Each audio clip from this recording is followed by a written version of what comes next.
जय हिंद दोस्तों, स्वागत है आप सभी का एक नई वीडियो में। इस वीडियो में हम कुछ 2-3 वैकेंसियाँ आई हैं और उसके बारे में हम डिटेल में बात करेंगे।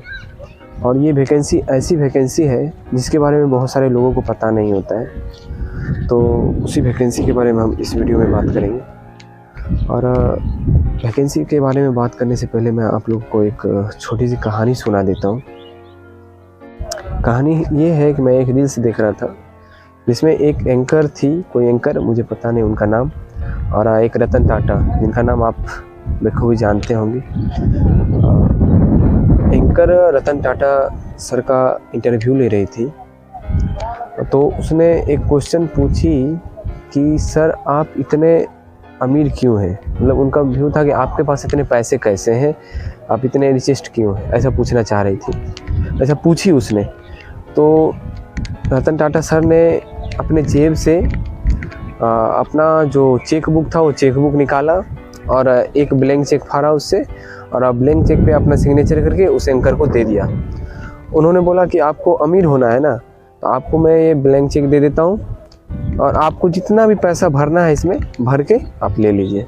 तो फिर वो एंकर बोलती है कि नहीं सर, ऐसी कोई बात नहीं है, ऐसे मैंने पूछ दिया। तो उन्होंने बोला आपको नहीं लेना है, तो उन्होंने बोले नहीं सर। फिर वो अपना चेक लेके रख लिए।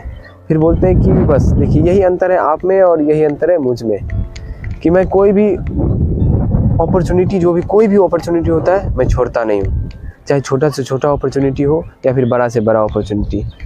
मैं इसलिए ये कहानी सुना रहा हूँ कि अगर कम पोस्ट की भी कोई वैकेंसी आती है तो आपको ज़रूर फिल करना चाहिए, ठीक है। तो इसलिए मैं आज 2-3 वैकेंसी आई है जिसमें कम पोस्ट है, जिसके बारे में बहुत सारे लोगों को पता ही नहीं होता है कि ये भी वैकेंसी आती है, ये भी फॉर्म भरना है।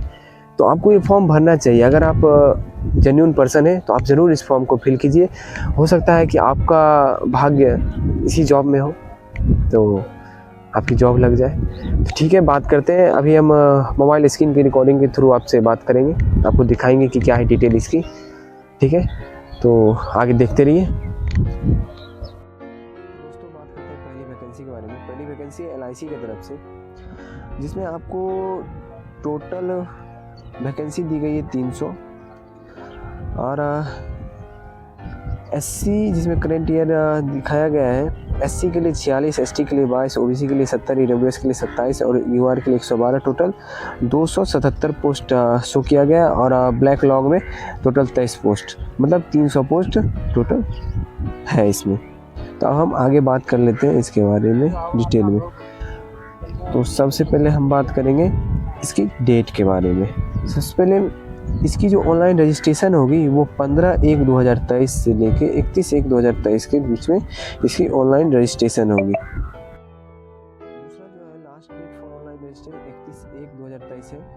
और इसकी जो एडमिट कार्ड डाउनलोड होगी वो एग्ज़ाम से 7 या 10 दिन पहले इसकी एडमिट कार्ड डाउनलोड होगी। और डेट ऑफ एग्जामिनेशन इसका दिया हुआ है 17/2/2023 से और 20/2/2023 के बीच में, मतलब 17/2/2023 को एग्ज़ाम होगा और 20/2/2023, 17 फरवरी और 20 फरवरी को इसका एग्ज़ाम होगा प्री। और मेंस एग्ज़ाम इसका होगा 18 मार्च 2023 को।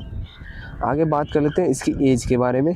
इसमें जो एज दिया हुआ है वो मिनिमम एज रहेगा 21 साल और मैक्सिमम एज रहेगा 23 साल जनरल कैटेगरी के लिए। और जिस कैटेगरी को SC ST को 5 ईयर का रिलैक्सेशन, OBC को 3 ईयर का रिलैक्सेशन, और जिस भी कैटेगरी को जितनी रिलैक्सेशन मिलनी है वो रिलैक्सेशन मिलेगी।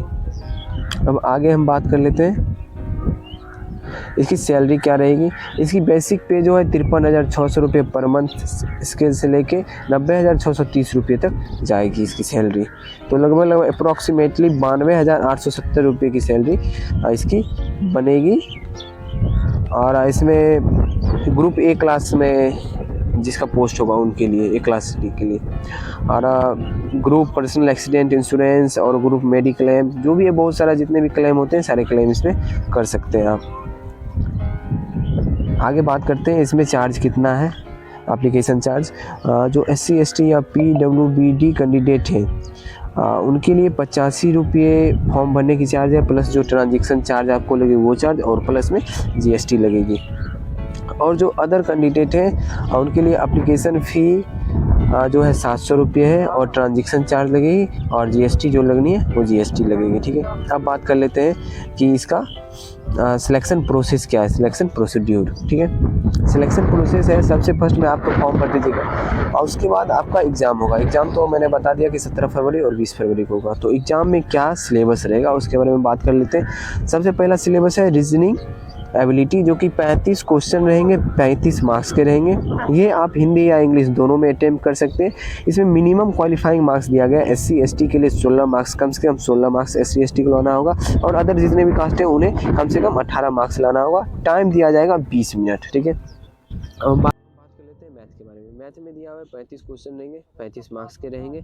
इसमें भी आप हिंदी या इंग्लिश दोनों लैंग्वेज में एग्ज़ाम दे सकते हैं, आपको जो भी पसंद आए। इसमें भी मिनिमम क्वालिफाइंग मार्क्स है SC ST के लिए 16 और मैक्सिमम नहीं, मिनिमम क्वालिफाइंग मार्क्स अदर्स के लिए 18 है। इसमें भी आपको 20 मिनट दिया जाएगा। अब तीसरा है इंग्लिश लैंग्वेज, मतलब इंग्लिश का एग्ज़ाम, जो कि 30 क्वेश्चन रहेंगे, 30 मार्क्स के रहेंगे और ये इंग्लिश में ही पूछे जाएंगे। इसमें मिनिमम 9 मार्क्स लाना है SC ST वालों को और अदर्स वालों को 10 मार्क्स लाना है। तो सबसे इम्पॉर्टेंट बात इसमें इंग्लिश के बारे में मैं बता दूँ, क्या लिखा हुआ है नीचे आप पढ़ सकते हैं। English language test will be of qualifying nature and the marks in English language will not be counted for ranking.